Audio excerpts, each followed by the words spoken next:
Je suis content de vous retrouver. C'est bien de rester connecté et surtout de rester disponible pour toute parole qui viendrait d'en haut. Quand Jésus se tient quelque part, il se passe toujours quelque chose d'agréable, de déterminant pour la personne qui se trouve en présence du Seigneur. Et ce matin, j'espère que nous aussi, nous allons éprouver, non pas cette sensation, mais nous allons éprouver la joie de rencontrer le Seigneur. Il y a 2000 ans, quelqu'un a rencontré le Seigneur sans rendez-vous et beaucoup de choses ont changé dans sa vie. C'était une femme. Et cela me fait penser à quelque chose. Une petite histoire, une chansonnette, peut-être cela va vous dire aussi quelque chose. Ça va vous rafraîchir la mémoire. Des jeux d'enfants. Écoutez. La Samaritaine va à la fontaine pour chercher de l'eau dans un petit seau. En arrivant là-bas, on lui dit tout bas, la Samaritaine, tu n'en auras pas. Je m'arrête ici. Vous êtes prêts à faire ce voyage avec moi pour aller voir de près cette rencontre entre Jésus et la Samaritaine? Dans la chanson, on lui dit « Tu n'auras pas d'eau ». Et puis résonne cette parole qui vient encore jusqu'à nos oreilles, à nos cœurs même. Si tu connaissais le don de Dieu, et qui est celui qui te parle, c'est toi qui lui aurais demandé à boire. Et il t'aurait donné une eau vive qui jaillirait en toi comme une source jusque dans la vie éternelle. Avant de voir d'un peu plus près ce récit, prions ensemble. Notre Dieu, parce que c'est toi qui conduis les hommes, les femmes, dans le chemin de vie, de vérité et d'espérance, nous voulons nous mettre à la disposition du Saint-Esprit, à son écoute, sous sa douce influence, pour qu'il nous guide dans la vérité de ta parole. Au nom de Jésus. Amen. Pour ceux qui connaissent le texte, ils savent que cela se trouve dans Jean chapitre 4. Pour les autres qui sont encore en recherche et qui n'ont pas encore une bonne maîtrise de toutes les histoires bibliques, allez avec moi dans Jean chapitre 4. Alors l'histoire nous dit que Jésus devait passer par la Samarie et il arriva au verset 5 dans une ville de Samarie nommée Sichar, près du champ que Jacob avait donné à Joseph son fils. Là se trouvait le puits de Jacob justement et Jésus, fatigué du voyage, était assis au bord du puits. Il était environ midi, la 6e heure, comme on le disait à l'époque. Et c'est là qu'arrive cette femme de Samarie pour puiser de l'eau. Et Jésus engage une sorte de conversation, de manière probablement surprenante. Il dit « Donne-moi à boire ». Et c'est là que dans le récit, au fil de ce récit, nous allons découvrir qu'il y a comme des barrières. À partir de ce « Donne-moi à boire », il y aura d'autres choses qui vont se présenter. Et dans cette conversation, je pense qu'il y a beaucoup de leçons que nous pouvons tirer pour notre propre réflexion et pour notre propre cheminement spirituel avec le Seigneur. La première contrainte qui se pose, on pourrait dire une contrainte ou une sorte de difficulté. On est surpris de voir Jésus qui est là, fatigué, qui a soif.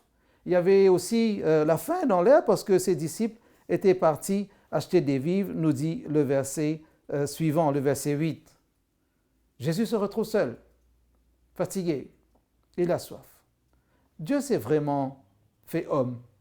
Et dans cette humanité, Jésus éprouve la soif. Était-ce véritablement ça l'objet de sa demande ou bien avait-il envie aussi de dire quelque chose d'autre à cette femme? Mais nous ne le saurons pas pour l'instant.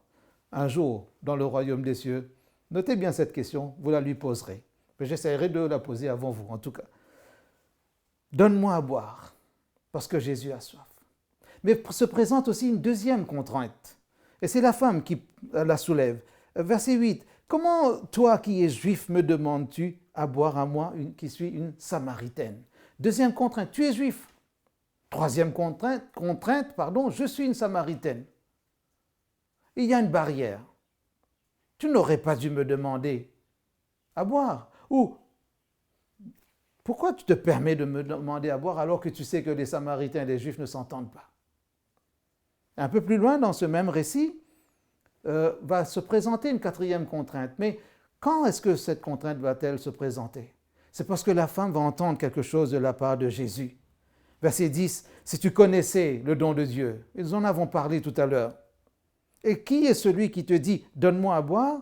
Tu lui aurais toi-même demandé à boire et il t'aurait donné de l'eau vive. Jésus n'est pas en train de parler de l'eau qu'on met dans des verres, dans des bouteilles, dans des cruches, dans des seaux. Mais la femme est encore à ce niveau. Et elle ne voit qu'une contrainte dans ce que Jésus venait de dire. Seigneur, lui dit la femme, verset 11, tu n'as rien pour puiser. Il y a des versions qui disent tu n'as pas de seau pour puiser. C'est une contrainte, une barrière, un obstacle. Et elle ajoute encore quelque chose. Et le puits est profond. D'où aurais-tu cette eau vive? En d'autres mots, tu n'as pas de seau. Le puits est profond. Est-ce que tu ne serais pas en train d'exagérer avec ton eau vive qui jaillirait, qui coulerait quelque part? Non. Jésus essaie de faire comprendre à cette femme qu'il y a quelque chose de plus grand, et j'ai envie de dire de plus profond que son puits. Parce que la femme insiste, es-tu plus grand que notre père Jacob qui nous a donné ce puits, qui en a bu lui-même, ainsi que ses fils et ses troupeaux? Alors Jésus revient encore en disant à la femme, tu me parles de l'eau qui est dans le puits, de cette eau avec laquelle tu gères tes tâches domestiques. Écoute bien, quiconque boit de cette eau dont tu me parles, de l'eau que Jacob a proposée et a donnée depuis des générations, aura encore soif. Mais, verset 14, celui qui boira de l'eau que je lui donnerai n'aura jamais soif. Et l'eau que je lui donnerai deviendra en lui une source d'eau qui jaillira jusque dans la vie éternelle. De l'eau en permanence, voilà ce qu'a compris cette femme. De l'eau en permanence. Alors, elle saute sur l'occasion. En état d'alerte par rapport à cette conversation, elle dit, Seigneur, donne-moi cette eau, afin que je n'ai plus soif et que je ne vienne plus puiser ici. Jésus parlait de choses qui étaient beaucoup plus élevées, tout en étant profondes, beaucoup plus élevées que cette margelle du puits, cet endroit, ce village, cette conversation. Jésus voulait élever un peu l'esprit de cette femme vers les choses célestes, vers d'autres nourritures, on pourrait dire. Mais elle n'avait pas compris. Et parce qu'elle n'avait pas compris, Jésus va amener un tournant à cette histoire. Va, dit-il, appelle ton mari, verset 16, et viens ici. Jésus ne dit pas, va dire à ton mari de venir me voir. Peut-être je ferais mieux de lui parler. Peut-être qu'il serait un peu plus sage, plus raisonnable, plus réceptif à ce que je suis en train de dire. Non, va, appelle ton mari et viens ici. Et là, sort un petit peu dans cette histoire, cette sixième contrainte, cette sixième barrière. Je n'ai pas de mari, dit-elle. Je n'ai pas de mari. Jésus lui dit, tu as eu raison de dire, je n'ai point de mari, car tu as eu 5 maris, et celui que tu as maintenant n'est pas ton mari. La femme ne va probablement pas bien saisir la chose au départ, mais elle a l'humilité de dire, Seigneur, je vois que tu es un prophète. Dans le sens, je vois que tu vois ce que tout le monde ne voit pas. Je vois que tu vois ce que j'essaie de cacher. Dans ce sens, tu es un prophète. Parce que les prophètes, on les appelait aussi les devins ou les voyants dans l'Ancien Testament. Est-ce qu'elle a compris suffisamment pour retourner à ce don de Dieu et accepter l'eau vive qui jaillirait de l'intérieur jusque dans la vie éternelle? Tout semble que non. Tout semble indiquer que non. Elle n'avait pas compris cela. Regardez ce qu'elle dit à Jésus. Verset 20. Nos pères ont adoré sur cette montagne et vous dites, vous, que le lieu où il faut adorer est à Jérusalem. Encore une barrière. encore une séparation, encore une contrainte, encore une sorte de distance ou de distanciation, maintenant religieuse. Vous, nous. Cela résonne un peu comme un écho au toi qui es juif, moi qui suis une Samaritaine. Maintenant, nos pères, vous, encore une barrière. Cela nous fait réfléchir aussi. Dans quel état sommes-nous spirituellement? Est-ce que nous arrivons à nous laisser élever vers ces enseignements, vers ces instructions que Dieu veut nous donner, qui ne correspondent pas aux choses matérielles, physiques? Quand le Seigneur nous parle, parfois il veut nous faire sortir de notre ordinaire. L'ordinaire de cette femme, c'était de venir puiser de l'eau. Je ne vais pas rester longtemps sur l'idée qu'elle est venue à midi quand les autres femmes ont déjà presque 6 heures de travail, de tâches ménagères. Quand elle décline un peu son CV relationnel devant le Seigneur, nous comprenons que sa vie n'était pas une vie assez belle pour être exposée, mais plutôt une vie à scandale. Probablement, elle fuyait le regard des autres femmes, leur bavardage, leurs commentaires, la critique. Ah, encore celle-là. Et puis même dans les chansons d'enfants, on a dit, la Samaritaine, tu n'auras pas d'eau. Tu peux venir, mais tu n'auras pas d'eau. Et a résonné là à ses oreilles la parole de ce juif qui subitement devient un prophète. Si tu connaissais le don de Dieu, c'est toi qui demanderais à boire. C'est toi qui, permettez-moi le verbe, qui n'était pas d'époque, qui te connecterait à la source de la véritable eau, l'eau vivante, l'eau vive, l'eau qui, une fois entrée dans ta vie, peut te permettre d'avancer jusque dans la vie éternelle. Le confinement nous a probablement appris beaucoup de choses sur nous-mêmes. Le déconfinement aussi va nous apprendre des choses sur nous-mêmes. Qu'est-ce qui a changé? Dans quel état sommes-nous spirituellement? J'aurais pu poser la question autrement en disant dans quel état sommes-nous sur le plan religieux? Dans quel état se trouvent les églises? Les lieux de culte sont ouverts, mais dans quel état se trouvent les croyants, les pratiquants? Ah, je ne parlerai pas des croyants non pratiquants. Je parle des croyants qui ont l'habitude de pratiquer. C'est vrai qu'il y a beaucoup de gens qui profitent des réseaux sociaux. On va dire, ils sont connectés. Puis il y a une partie qu'on pourrait qualifier de non connectés. Les personnes qui, pour des raisons techniques, qui n'ont peut-être pas envie ou qui ne savent pas se connecter et qui n'ont pas les moyens techniques ou le savoir-faire technique pour se connecter. Et puis il y a une troisième catégorie qu'on pourrait appeler les déconnectés. Des personnes qui profitent du confinement, de la fermeture des églises, pour rester déconnectés, pour s'éloigner un peu.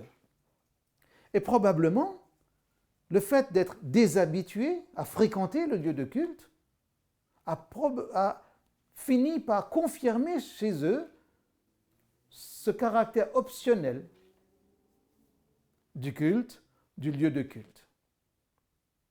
Est-ce qu'il y aura une sorte de déperdition au fil des mois qui vont arriver et les statistiques vont baisser par rapport à l'adhésion au niveau des églises, quelle qu'elle soit?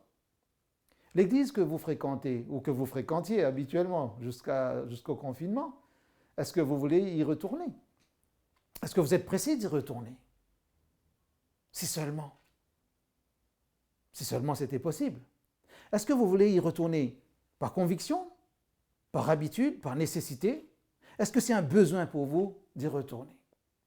Certaines personnes aiment aller à leur église parce que là-bas, au moins, elles font quelque chose. Elles se sentent utiles. Est-ce que nous pourrions être utiles même si nous ne sommes pas à l'église, c'est-à-dire dans le bâtiment que nous appelons lieu de culte?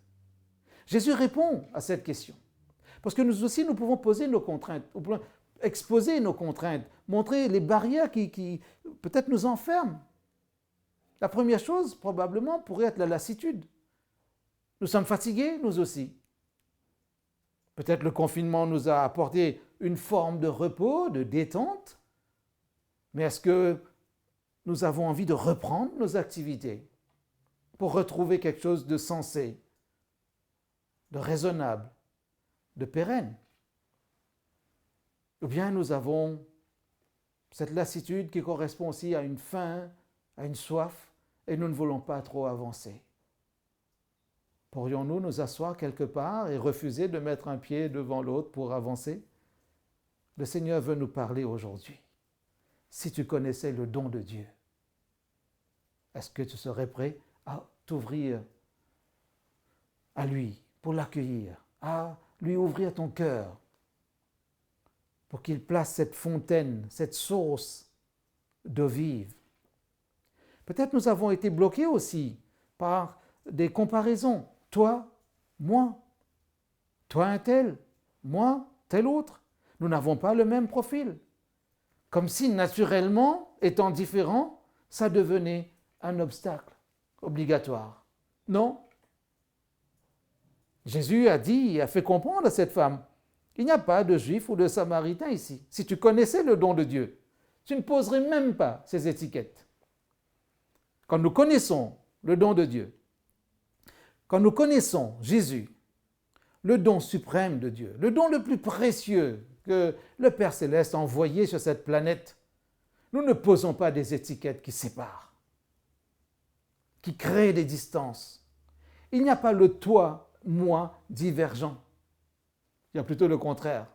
Et Jésus a donné suffisamment d'enseignements pour cela, en nous poussant le plus loin dans nos retranchements, en disant « Allez même aimer jusqu'à aimer ton ennemi, prie pour lui, bénis-le quand il te dit des choses désagréables. Ne crée pas de fossé. » Peut-être parfois, la question technique des outils a créé comme un mur autour de nous. Tu n'as rien. Ici, tu n'as rien, tu n'as pas de moyens. Comment tu vas faire pour puiser de l'eau?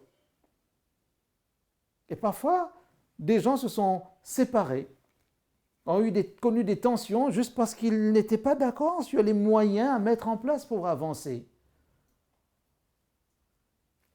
Une quatrième contrainte. La femme, cela se reflète dans ce que la femme dit à Jésus, le puits est profond. Et nous avons l'impression que parfois les choses sont impossibles. Nous n'avons pas les moyens de les réaliser. Si tu connaissais le don de Dieu,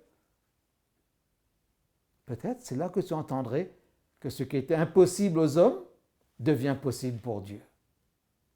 Si tu connaissais le don de Dieu. L'impossible, par la foi, l'impossible humain devient le possible divin. Je vais répéter cette phrase. Par la foi, l'impossible humain devient le possible divin. Je vous laisse 3 secondes pour la noter. Jésus nous fait comprendre aussi à travers ce qu'il dit à cette femme, que parfois les relations ont besoin d'être entretenues. Parce que à cause de nos différences, de nos émotions, de notre vécu personnel, notre histoire, de nos blessures, par moments nous sommes un peu gênés et nous avons des relations instables ou un comportement parfois instable, des relations erratiques qui nous installent dans une sorte de désordre émotionnel. Vous savez ce que le confinement vous a révélé sur vous-même. J'ai appris, moi aussi, sur moi-même. Comme si cette situation nous présentait un miroir réaliste, pas déformant, comme dans les parcs d'attractions, où certaines de nos images, de nos reflets nous font sourire. Mais quand le Seigneur place devant nous un miroir réaliste et que nous entendons cette réflexion, si tu connaissais le don de Dieu, tu tiendrais compte de ce reflet que je t'envoie. La parole de Dieu peut être ce miroir pour nous. Et elle peut nous aider à mettre de l'ordre dans nos relations. Et arrêter de créer des divergences, des séparations. Malheureusement, le confinement a montré aussi le mauvais côté des hommes parfois, des humains je veux dire. Il y a eu beaucoup de violence dans ces temps d'enfermement, parce que les gens ne savaient plus ou pas comment vivre ensemble. Ils passaient trop de temps en famille. Et cette famille n'était pas une source d'épanouissement pour eux. Dieu veut nous guérir de tout cela et nous inviter à laisser couler cette eau vive en nous. Parce que si nous sommes partis pour l'éternité, nous allons connaître des progrès, des changements, des transformations. Parce que là où se trouve Jésus, là se trouve la possibilité du changement pour le bien, pour le meilleur et pour toujours. Peut-être que nous avons aussi des questionnements sur la liturgie, le culte, comment le faire, comment le vivre. Est-ce qu'il faut adorer seulement à l'église, dans l'église? Si vous êtes toujours connecté, c'est parce que vous cherchez ce lien. Vous avez besoin, comme moi aussi, d'entretenir cette relation. Et les questions liturgiques, nos pères ont adoré de cette manière, nous, vous, telle génération contre telle autre, ou bien telle génération avec telle autre. Ce qui est beau avec ce don de Dieu, le Seigneur Jésus lui-même, c'est qu'il est capable de créer une sorte de transversalité intergénérationnelle pour que jeunes et vieux se réjouissent ensemble, comme dit cette parole biblique.